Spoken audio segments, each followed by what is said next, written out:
নমস্কার। দেখুন, মহাভারতে অর্জুনকে যুদ্ধে খুব বিপর্যস্ত হতে বড় একটা দেখা যায়নি। তবে একবার তিনি সত্যিই বিধ্বস্ত অবস্থায় ভুলুণ্ঠিত হন। সে ঘটনা ঘটেছিল যখন যুধিষ্ঠির তার অশ্বমেধ যজ্ঞের আয়োজন করেছেন।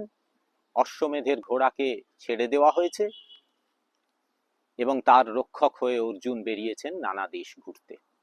ঘুরতে ঘুরতে বিভিন্ন রাজাদের যুদ্ধে পরাস্ত করতে করতে তিনি এগোচ্ছেন। ঘুরতে ঘুরতে তিনি এসে হাজির হলেন মণিপুরে। সেখানে তার এবং চিত্রাঙ্গদার পুত্র বভ্রুবাহন সে পিতাকে স্বাগত জানাতে এলো। পিতা একটু অসন্তুষ্টই হলেন। অর্জুন বললেন, তুমি রাজা, রাজার মতো আচরণ করো। অশ্বমেধের ঘোড়া এসেছে, তার পথ রোধ করো, যুদ্ধ করো আমার সঙ্গে।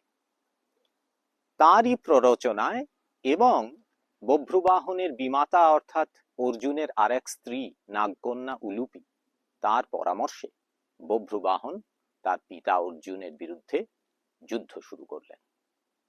এই যুদ্ধে কিছুক্ষণ পর দেখা গেল বভ্রুবাহনের শরাঘাতে অর্জুন আহত, অচৈতন্য, ভুলুণ্ঠিত হলেন। এই অবস্থা দেখে বভ্রুবাহন খানিকটা মোহগ্রস্ত হয়ে সেও প্রায় অচেতন হয়ে পড়ল। চিত্রাঙ্গদা রাজমাতা তিনি এসে উলুপিকে দোষারোপ করলেন। তিনি বললেন উলুপিকে যে এই অবস্থার জন্য তুমিই দায়ী, অথচ তোমার মধ্যে কোনো রকম খেদ দেখছি না, কি ব্যাপার? এই বলে চিত্রাঙ্গদা উলুপিকে দোষারোপ করতে লাগলেন। নাগকন্যা উলুপি তখন নাগলোক থেকে এক সঞ্জীবনী মণি এনে বভ্রুবাহনকে দিয়ে বললেন, এটি তোমার পিতা পার্থের বুকে রাখো। রাখতেই অর্জুন তার সংজ্ঞা ফিরে পেলেন।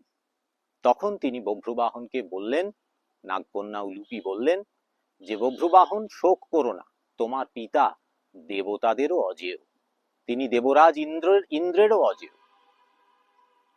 এটি আমারই মায়া ছিল, এই মায়া আমাকে করতেই হতো তোমার পিতার পাপ ও শান্তির জন্য। তিনি কুরুক্ষেত্র যুদ্ধে একবার অধর্ম করেছেন, শিখণ্ডীকে সামনে রেখে পিতামহ ভীষ্মকে তিনি শরশয্যায় পতিত করেছেন। এর ফলে তার নরক গমন হতে পারত। মাতা ভাগীরথী এবং বসুগণ আমাকে তার পাপ শান্তির এই উপায় বলে দিয়েছিলেন। বভ্রুবাহন, তুমি অর্জুনের পুত্র, পুত্র আত্মস্বরূপ, তার হাতে বিপর্যস্ত হতে, লাঞ্ছিত হতে কোনো লজ্জা নেই। কিন্তু তার এই পরাজয়ের মধ্যে দিয়ে তার পাপকে তিনি আজ ধুয়ে দিলেন। অর্জুনের কাছে তিনি মার্জনা চেয়ে নিলেন। গোটা বিষয়টি শুনে অর্জুন অত্যন্ত প্রীত হলেন এবং বভ্রুবাহনকে আলিঙ্গন করলেন। ধন্যবাদ।